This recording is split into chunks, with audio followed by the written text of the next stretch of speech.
A'udzubillahi minasyaitonirrajim. Bismillahirrahmanirrahim. Alhamdulillahirabbil alamin wassalatu wassalamu ala Rasulillah wa ala alihi wa sahbihi ajma'in. Bersyukur kepada Allah Subhanahu wa taala, salawat dan salam kepada baginda Nabi sallallahu alaihi wasallam. Alhamdulillah, bersyukur kita kepada Allah Subhanahu wa taala, hari ini kita dapat bersama-sama lagi dalam sesi tadabbur harian. Jadi hari ini kita akan bersama-sama insya-Allah di muka surat yang ke-51 insya-Allah, iaitu kita akan sama-sama mentadabbur ayat 10 sehingga ayat yang ke-15 daripada surah Al-Imran. Saya sekali lagi mengingatkan kepada sahabat-sahabat semua supaya sesiapa yang mempunyai kelapangan moga-moga dapat membuka mushaf pada pagi ini untuk kita sama-sama melihat apakah ayat-ayat yang Allah Subhanahu wa taala akan ceritakan kepada kita supaya kita boleh lihat dengan mata kita insya-Allah. Apakah ini ayatnya insya-Allah kan. Jadi perkataan-perkataan kita akan cuba huraikan sedikit dalam tafsir ringkas kita dan juga dalam tadabbur ringkas ini insya-Allah. Kita baca insya-Allah ayat surah Al-Imran ayat 10 sehingga ayat yang ke-15. A'udzubillahi minasyaitonirrajim. Bismillahirrahmanirrahim. Innal ladzina kafaru lan tughniya anhum amwaluhum wala auladuhum minallahi syai'a wa ulaika hum waqudun nar. Shadaqallahul azim. Jadi ayat yang saya bacakan tadi adalah ayat yang ke-10 daripada surah Al-Imran. Apakah yang akan diceritakan, yang akan kita dapati, kita akan dapat lihat daripada muka surat ini.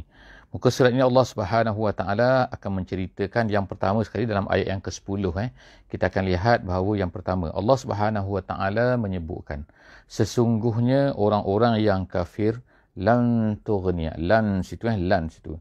Jadi dalam bahasa Arab kita ada berapa la, minta maaf ada berapa la. Ada la, ada lan, ada lam, dia ada dengan mimnya, dengan nunnya, dengan tak ada tak ada apa ni? Tak ada huruf ada huruf alif saja yang matinya adalah, jadi maknanya ialah tidak. Kalau lam maknanya tidak pernah. Kalau lan maknanya tidak akan selama-lamanya. Yang kita baca sekarang, yang kita lihat sekarang ialah lan, iaitu apa? Iaitu tidak akan selama-lamanya. Jadi Allah Subhanahu wa taala sebut sini sesungguhnya orang-orang yang kafir lan, itu lan. Jadi makna tidak apa? Tughniya. Tughniya sini adalah maknanya dalam tafsir kata, dalam tafsir Arab dia kata lan tughniya, maksudnya ialah lan tadfa, maknanya tidak dapat menolak. Apa yang tak dapat menolak? Orang-orang kafir tidak akan dapat menolak daripada mereka. Maknanya apa yang tak dapat menolak mereka ni? Iaitu amwaluhum, harta mereka.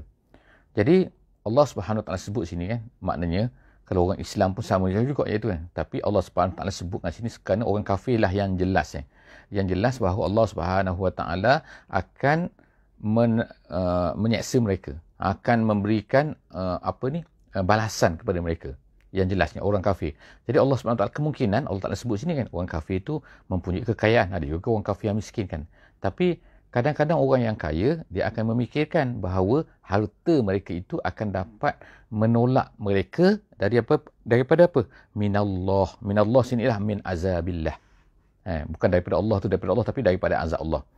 Jadi dua perkara yang manusia sentiasa fikir yang akan dapat membantu mereka untuk menyelamatkan mereka daripada azab Allah ni. Apa? Yang pertama sekali amwal.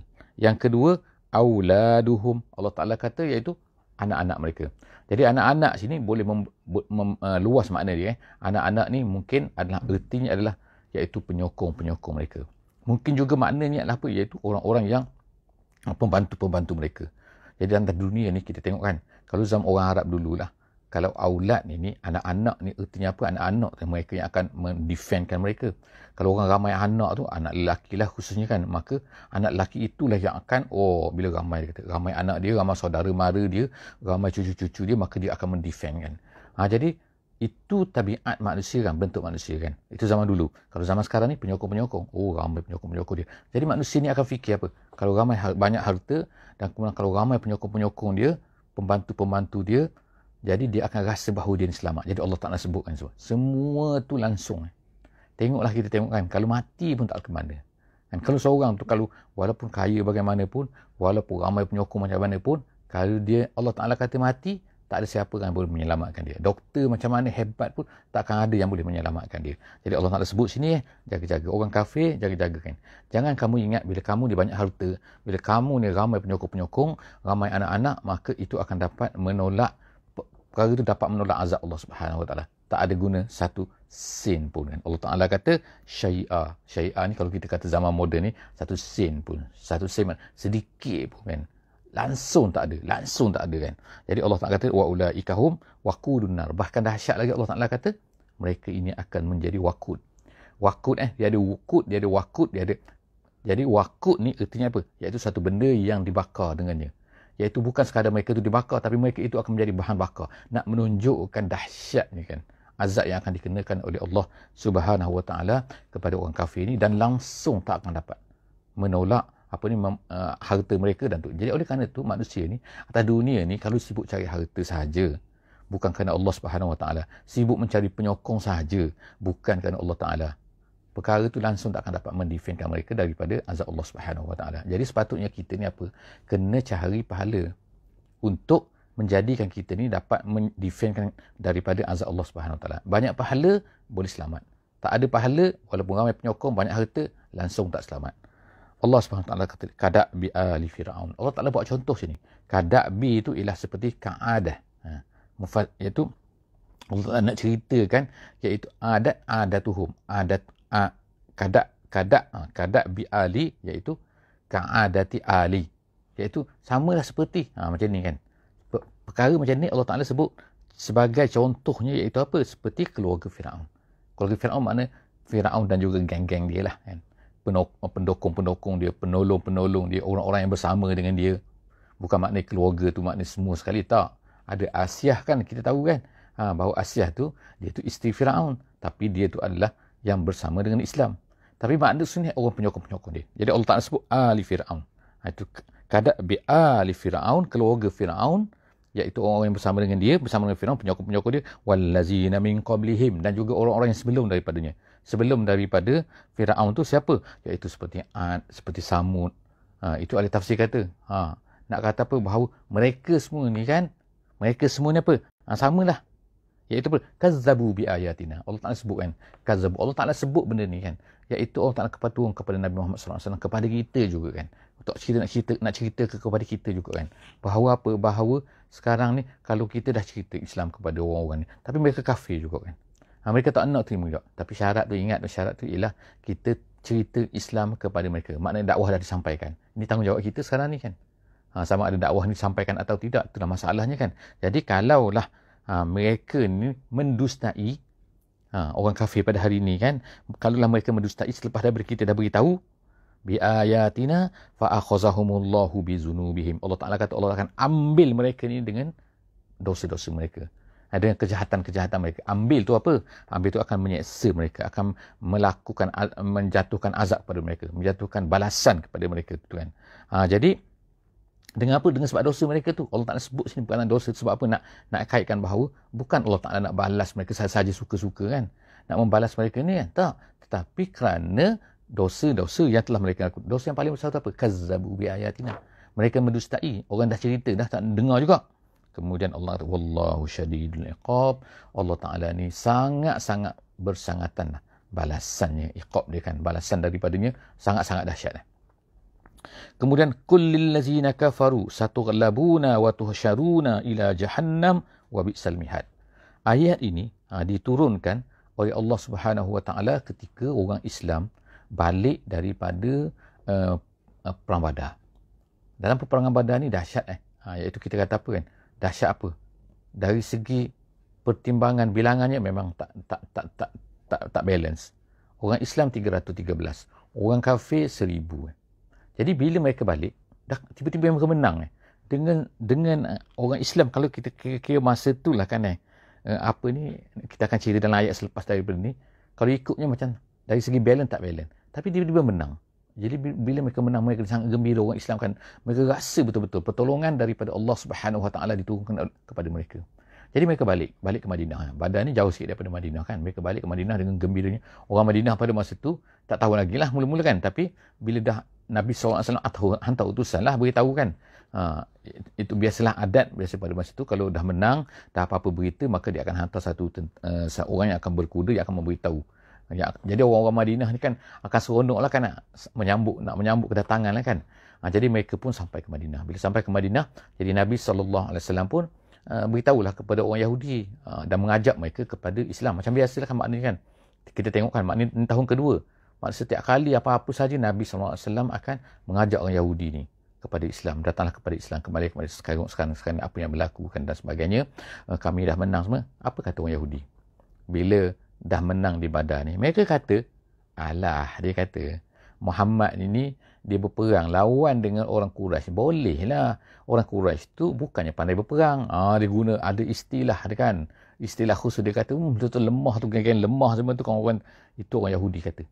Jadi apabila berlaku peristiwa ni, maka Allah Subhanahu Wa Taala menurunkan ayat ni. Allah Subhanahu Wa Taala kata apa? Qul lillazina kafaru, katakan kepada orang yang kafir ni, satughlabuna, kamu akan dikalahkan. Tengok kan Allah Ta'ala dah beri amaran kan, pertolongan Allah Subhanahu Wa Taala kepada orang kafir ni. Satughlabuna, kamu akan dikalahkan. Kemudian watuh syaruna, dan kemudian selepas tu bukan dikalahkan maknanya orang Yahudi kan jaga-jaga. Jadi selepas daripada tu kita tengok kan orang Yahudi sedikit demi sedikit kan. Ada yang ditawan, ada yang dibunuh, ada yang dihalau daripada Madinah, ada macam-macam kan. Semua tu adalah kerana perbuatan-perbuatan mereka. Jadi Allah Ta'ala dah bagi amaran dah. Satughlabuna. Kemudian watuh syaruna. Bukan sekadar mereka dikalahkan di atas dunia. Tapi lepas daripada itu, di hari akhirat mereka akan tuhsyaruna. Mereka akan dikumpulkan ila jahannam. Bukan dikumpulkan kepada jahannam saja, dan dimasukkan ke dalam jahannam tu. Watuh syaruna watudkhaluna ila jahannam. Kata ahli tafsir. Kemudian, wabi'sal mihad. Dan itu adalah seburuk-buruk tempat mihad. Mihad tu maknanya dalam bahasa Arab artinya firash. Iaitu kalau asalnya makna ialah tu. Yang tempat yang budak-budak tu tidur tu kan, tempat buaian budak tu kan yang cantik kita buat tu kan biasa kan. Itu. Jadi budak bila masuk dalam tu dah tak keluar lah kan, tak boleh keluar sebab dengan ada pagarnya apa semua kan. Jadi budak-budak diletakkan tu, dia tidur dalam tu. Dia boleh melompat keluar, tak boleh melompat keluar. Jadi macam itulah Allah Ta'ala sebut menggunakan mihad, tempat tidur, tempat rehat. Kalau ikut asalnya kan. Tapi ini bukan tempat rehat kan, jahannam. Tempat rehat apa kan? Jadi Allah Ta'ala sebut, Allah Ta'ala kata ila jahannam wa bi'sal mihad. Itulah seburuk-buruk tempat yang disediakan untuk menjadi tempat rehat lah, konon-konon rehat kepada mereka ni. Seterusnya Allah Ta'ala kata qad kana lakum ayatun fi fi'ataini. Allah Ta'ala sekarang sebutkan.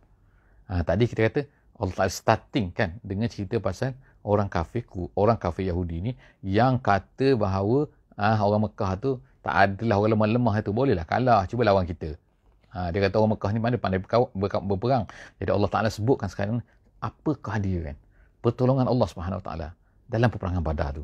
Allah Ta'ala kata qad kana lakum ayah, sesungguhnya bagi kamu ada tanda. Ayah tu makna ibrah maksudnya. Tanda situ maksudnya ibrah, iaitu pengajaran. Pengajaran fi fi'atainil taqata. Semasa apa? Fi'atai ni maknanya dua grup iltaqata, bertemu. Iaitu apa? Di Badar lah. Kat sini kan. Iaitu sebab ayat ni turun selepas daripada Badar kan. Jadi orang Islam pun faham lah kan. Dua kumpulan bertemu. Orang Mekah bertemu dengan tentera daripada Madinah. Jadi Allah Ta'ala kata fi'atun tuqatilu fi sabilillah. Satu kumpulan tu berperang kerana fi sabilillah, kerana Allah Subhanahu Wa Ta'ala. Siapa? Orang-orang mukmin. Nabi SAW dengan para sahabatnya, inilah yang dimaksudkan dengan Allah SWT. Fi'atun tuqatilu fi sabilillah. Satu kumpulan yang berperang kerana Allah SWT. Bilangan mereka berapa? Jadi, dalam sirah Nabi SAW diceritakan bahawa bilangan mereka pada masa itu hanyalah 313. Ataupun sedikit lah. Ada yang kata 314, ada yang kata itu ada sedikit lah. Tapi maknanya bilangan mereka sekadar tu saja. Kemudian lagi apa? Kuda ada berapa ekor mereka ni? 2 ekor saja. Kenapa lagi? Perisai ada banyak mana? Ada 6 saja perisai. 6, bayangkan 6 perisai saja. Tentera ada 300. Kemudian perisai ada 6 je untuk pertahan diri. Kemudian pedang ada berapa? Pedang ada 8. 8 saja pedang. Habis tu yang lain ni bawa apa? Ada yang bawa pisaunya, ada yang bawa pelepah kormanya. Sebab apa kan? Kita bayangkan mereka ni asalnya pergi ke Badar ni, bukan mereka nak lawan dengan tentera 1000 tu. Asalnya hanyalah untuk pergi mengambil harta mereka yang telah dirampas oleh Abu Sufyan, yang sedang bawa balik daripada Syam, yang mempunyai pada masa itu katakan 1000 ekor unta, dan juga yang penjaganya hanyalah 50 orang. Jadi kalaulah 50 orang, betapa mudahnya mereka nak ambil kan harta tu. Nak mengambil balik itu harta mereka kan, bukan harta ni. Harta tu harta mereka yang dirampas oleh Abu Sufyan apabila mereka berhijrah meninggalkan Madinah, meninggalkan Mekah. Jadi harta tu diambil Abu Sufyan buat bisnes pula. Jadi tiba-tiba bukan bertemu dengan kafilah Abu Sufyan, harta-harta yang banyak, tapi berjumpa dengan tentera yang diketuai oleh Abu Jahal yang daripada Mekah ni, dengan harta cukupnya, dengan makan satu harinya unta. Unta ada berapa ekor pada masa tu? Unta kebanyakan tu adalah berjalan kaki. Nak diceritakan pada masa tu. Jadi maknanya tentera yang, kalau kita kata dari segi balance, memang tak balance lah kan, tak standing dengan apa yang orang kafir. Tapi tiba-tiba Allah Ta'ala beri kemenangan. Jadi fi'atun tuqatilu fi sabilillah, satu kumpulan yang berperang kerana Allah Subhanahu wa Ta'ala. Wa ukhra kafirah, Allah Ta'ala kata. Dan satu kumpulan lagi tu, iaitu tentera yang 1000 tu kafirah, mereka tu kafir. Kemudian apa jadi? Yarawnahum mislaihim. Tapi walaupun mereka tu 313, yarawnahum, orang kafir ni melihat mereka, melihat tentera Islam ni seolah-olah apa? Berganda-ganda. Ini bukan nampak makna satu orang saja nampak kan tu, atau perasan saja, tak bukan perasan. Allah Ta'ala sebut ni kan ra'yal ain. Ra'yal ain tu memang nampak betul-betul. Ramai berganda-ganda. Jadi bila Allah Ta'ala tunjukkan macam ni kan, sebenarnya mereka ni sikit kan, tapi Allah Ta'ala tunjuk ra'yal ain, nampak macam betul-betul nampak. Semua orang nampak ramai. Bila ramai, apa perasaan? Mereka dah start lemah dah. Perasaan dalam diri tu maknanya dah lemah kan. Betul kan? Psikologi ni kan. Jadi itu adalah pertolongan Allah Subhanahu wa Ta'ala. Wallahu yu'ayyidu binasrihi man yasha'. Allah Ta'ala boleh tolong siapa saja. Allah Ta'ala boleh bantu siapa saja. Allah Ta'ala boleh beri kemenangan kepada siapa saja. Yu'ayyid maknanya yuqawwi, maknanya mengukuhkan, binasrihi dengan pertolongannya, dengan bantuannya, mayyasha, siapa-siapa yang dikehendakinya. Inna fi zalika la'ibratan liulil absar. Semua tu menjadi ibrah. Kita sebutkan tadi juga ayah di sini kata ibrah kepada orang-orang yang mempunyai fikiran. Takkan tak boleh fikir. Orang mempunyai pandangan kan, takkan tak boleh berfikirlah sikit. Absar ni dia maknanya adalah absar ni pandangan mata, pandangan hati. Takkan tak boleh berfikir, tak boleh nampak perkara-perkara tu. Jadi kita pun pada hari ini kan, sepatutnya kita nampak lah. Sebab itulah penting kita mempelajari sirah, kerana kita tak hidup di zaman tersebut. Tapi kita boleh belajar sirah. Alhamdulillah, ulama-ulama sirah telah meninggalkan kepada kita kan banyak kan. Hadis-hadis tentang sirah banyak kan. Jadi alangkah ruginya kalau kita tak belajar sirah. Jadi belajarlah sirah Nabi SAW, kerana dia sangat-sangat untuk membantu kita, boleh membantu kita bagaimana kita ni dapat memahami Al-Quran. Sebagai contohnya ialah cerita yang kita cerita sekarang ni kan. Fi'atun tuqatilu fi sabilillah wa ukhra kafirah. Kemudian seterusnya ayat yang ke-14, zuyyina linnas. Allah Ta'ala sebut sekarang ni cerita tentang cabaran untuk manusia, perhiasan untuk manusia. Apa yang Allah Ta'ala telah jadikan dalam hidup manusia ni ada macam-macam ujian. Allah Ta'ala sebut sini zuyyina linnas, dihiaskan untuk manusia. Hubbus syahwat. Dan seterusnya apakah perkara-perkara yang menjadi hiasan. Hiasan siapa yang menghiasnya? Ada dua pendapat ulama sini. Pendapat yang pertama sekali ialah Allah lah. Iaitu Allah menghiaskan kepada manusia, iaitu hubbus syahwat, sukakan kepada asyahwat. Syahwat di sini bukan makna syahwat dalam bahasa Melayu itu kan syahwat-syahwat. Tapi syahwat ni ialah semua benda yang ma tashtahihu an-nafsu wa tad'u ilaih. Itu dalam bahasa Arab maksudnya. Iaitu satu benda yang disukai oleh manusia dan manusia teringin nak kepada benda itu. Apa-apa sajalah. Harta ke, kadang-kadang pangkat ke, kadang-kadang ni perut kenyang ke, kan, makanan ke, kadang-kadang apa lagi, apa-apa saja kan. Perhias, semua benda yang itu dipanggil syahwat. Satu benda yang dicintai oleh manusia, diinginkan oleh manusia. Jadi Allah Subhanahu Wa Taala sebutkan perkara-perkara itu dicintai oleh manusia. Kenapa manusia ni rasa cinta, nak kepada perkara itu? Adalah zuyyina. Allah Ta'ala dah zuyyin. Tapi kenapa Allah Ta'ala hiaskan, jadikan benda itu sebagai manusia teringin kepada perkara-perkara itu? Itu dia kata kerana adalah ujian. ibtilaan daripada Allah Subhanahu Wa Taala, ujian daripada Allah Subhanahu Wa Taala. Allah Taala nak uji kita. Kalau tak ada perkara-perkara tu, nescaya manusia ni akan selamatlah semua kan. Tapi Allah Taala ada satu lagi pendapat dalam ahli tafsir, dia kata zuyyina, siapa pun yang zayyana, yang menghiaskan ni, ialah syaitan kata. Jadi Allah Taala telah menjadikan syaitan dapat menghiaskan kepada manusia.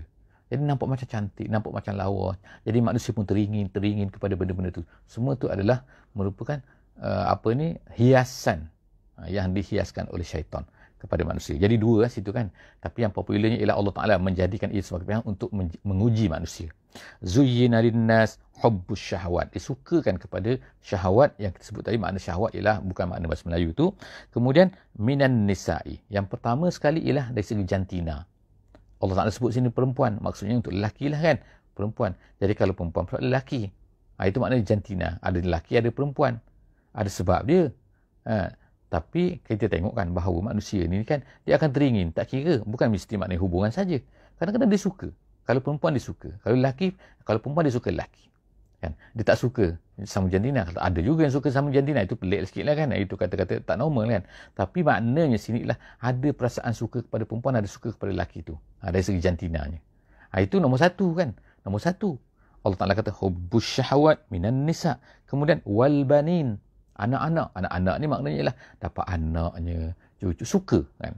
Suka, kita dah suka ramai. Suka anak-anak ramai. Suka penyokong ramai yang kita sebut tadi kan. Wal banina. Kemudian wal qanatiril muqantarah. Al-qanatir itu al-amwalul kathirah. Penafsirannya. Al-amwal itu harta yang banyak. Al-amwal kathirah. Dan disuka pula yang ketiga. Yang pertama ialah dari segi jantina. Yang kedua ialah dari segi keturunan-keturunan kan. Orang-orang yang menyokong dia kan. Dan yang ketiganya ialah harta-harta. Al-muqantarah. Al-muqantarah al-mujamma'ah. Iaitu yang banyak, yang dihimpunkan. Dia suka harta yang banyak kan. Kalau ikut maknanya ni kontarah tu, kalau ikutnya ialah jambatan kan. Tapi maknanya himpunan. Himpunan harta. Himpunan harta yang banyak, qanatiril muqantarah, harta-harta banyak yang dikumpulkan. Dan kemudian minaz zahabi. Apa dia? Zahab wal fiddah. Emas dan juga perak. Jadi manusia suka kan. Kita sekarang bukan emas dan perak lah kan. Tapi sama lah kan. Iaitu apa? Duit-duit. Ada berapa juta? 10 juta. Ada berapa juta? 50 juta. Ada berapa? 1 bilion. Ada berapa? 100 bilion. Tengok kan manusia. Adakah manusia ni boleh manfaat daripada bilion-bilion harta itu? Tak pun. Tapi dia suka. Dia suka. Dia suka rumah besar. Dia suka ni besar. Dia suka banyak kumpulan dia besar. Dia suka macam-macam lah kenderaan dia banyak. Kemudian semua tu suka. Itu perasaan. Tak salah Bukan kita kata salah sini kan tak. Dari segi asalnya ialah tak salah kan. Tapi manusia suka. Allah Ta'ala nak ceritakan dia. Nak suka cerita kan. Kemudian Allah Ta'ala kata apa? Daripada emas dan juga daripada... Ada lagi Allah Ta'ala bilang lagi. Wal khayli. Kuda-kuda. Kuda-kuda pula. Kuda macam mana? Bukan kuda-kuda biasa kan. Tapi Allah Ta'ala sebut wal khaylil musawwamah. Al-musawwamah tu ialah asalnya ialah iaitu kuda-kuda yang bertanda. Bertanda bertanda macam mana? Kalau kuda-kuda biasa kosong tu tak cantik. Itu kenapa Allah Ta'ala sebut tu? Iaitu maknanya yang ada perhiasan, yang smart, yang lain daripada yang lain. Gitulah itu musawwamah kuda-kuda. Jadi kuda-kuda ni apa? Kenderaan lah maksudnya zaman moden ni. Jadi kenderaan. Kenderaan macam mana? Kenderaan yang special, yang orang lain tak ada. Musawwamah kan. Dia seorang ada ataupun beberapa orang saja ada.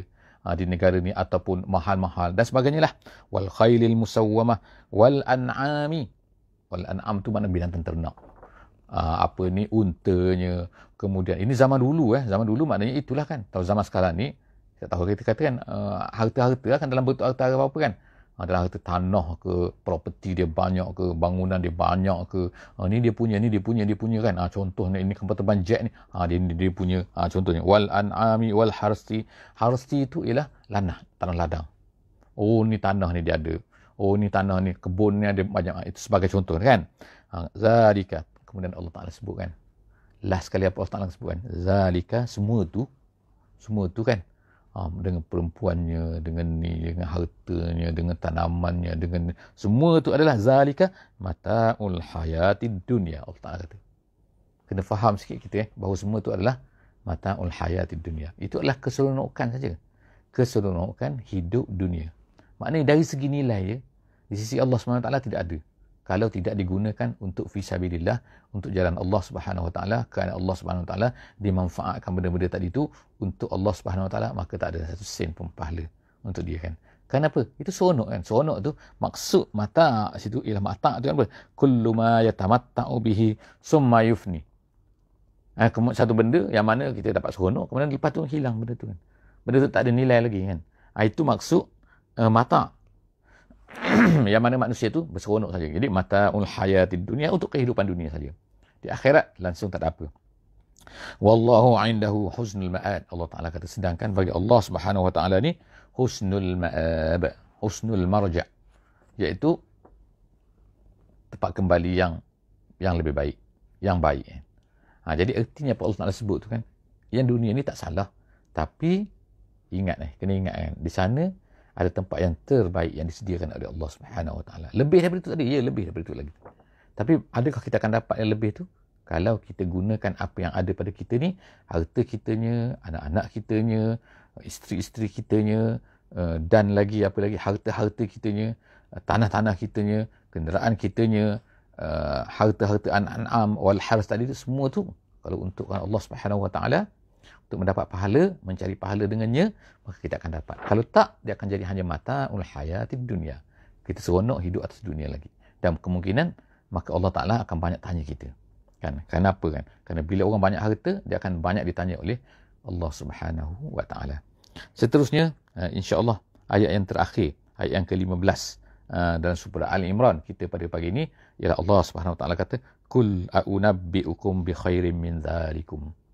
Nak tak aku ceritakan satu benda yang lebih baik daripada itu semua, daripada benda yang atas tadi itu? Nak tak?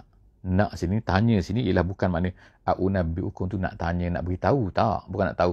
Aku nak tak nak, tapi ini nama dia, ulama bahasa kata istifham takrir, nama dia istifham takrir dalam bahasa Arab, iaitu pertanyaan, tapi bukan pertanyaan nak tahu, tapi pertanyaan nak beritahu. Ini sebenarnya, ini hakikat dia. Hakikat ni apa? Iaitu apa? Allah Ta'ala kata ini yang lebih baik daripada semua tu. Apa dia? Iaitu lillazina taqaw inda rabbihim. Lillazina taqaw, bagi orang-orang yang apa taqaw tu, ittaqaw situ ialah orang-orang yang takut kepada syirik.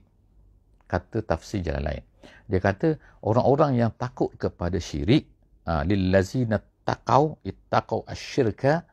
Siapa yang takut kepada syirik, maknanya dia rasa syirik satu benda yang dia tak nak sangat kan. Langsung maknanya dia sangat-sangat mengelakkan diri dia kan, menjauhkan diri daripada syirik ni kan. Jadi orang-orang macam tu inda rabbihim, di sisi Tuhan mereka, jannatun, dia akan dapat syurga-syurga, tajri min tahtihal anhar, yang mengalir di bawahnya sungai-sungai, khalidina fiha. Tengok tu kan, nikmat yang banyak, hebat, indah, kemudian tu khalidina fiha wa azwajum mutahharah. Tu satu. Kemudian lepas tu dia dapat apa dia? Teman-teman, azwajun, isteri-isteri, pasangan-pasangan mutahharah, yang suci. Yang suci apa? Kalau atas dunia ni kan, walaupun cantik bagaimanapun, kalau isteri, kalau perempuan kan, tetap juga dia ada perkara-perkara yang kotor kan. Contohlah kita kata kan, yang disebutkan oleh ulama sini, seperti ada haid, tetap juga kan. Tapi dalam syurga ni, dia mutahharah. Dia suci, tak ada benda-benda yang kotor, tak ada, semua tak ada. Benda-benda semua. Kemudian waridwanun, yang penting lagi ialah ridwanun. Ridwan ni, apa beza dengan ridha? Ridwan, beza dengan ridha apa? Ridwan, dia boleh baca dua sini Satu ridwan, satu rudwan. Rudwan dengan ra tu pada depan. Rudwan. Dia boleh baca ridwan, rudwan. Tapi kita jangan bacalah macam tu kan. Nanti orang pelik pula kata apa ni kan. Tapi dari segi qiraatnya dari dua situ. Ridwan, rudwan. Jadi Allah SWT kata mutahharah, kemudian waridwanun minallah. Ridwan tu artinya ialah ridwan katsir, iaitu keredaan yang banyak. Bukan redha sikit-sikit. Ridwan tu banyak keredaan. Kita dapat keredaan yang banyak daripada Allah Subhanahu Wa Ta'ala. Minallah wallahu basirum bil ibad. Dan Allah Subhanahu Wa Ta'ala sangat-sangat basir. Basir ni makna alim. Alim bil ibad, sangat-sangat tahu apa yang dilakukan oleh hamba, apa yang dibuat oleh hamba, apa yang ada dalam hati hamba, semua tu Allah Subhanahu Wa Ta'ala tahu. Basirun bil ibad. Jadi alhamdulillah, setakat itulah saja tadabbur kita pada pagi ini, tafsir ringkas kita pada pagi ini.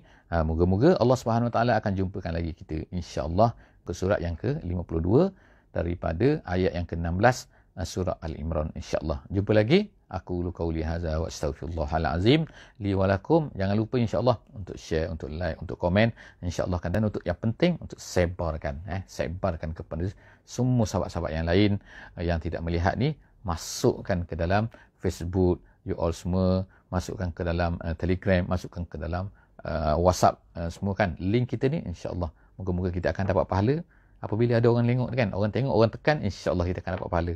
Pahala free kan. Mudah saja. Wallahu a'lam bissawab. Aku qouli hadza astaghfirullahal azim li wa lakum. Alhamdulillah. Bismillahirrahmanirrahim. Wal 'asri innal insana lafi khusr illa allazina amanu wa 'amilus solihat wa tawasaw bil haqqi wa tawasaw bis sabri.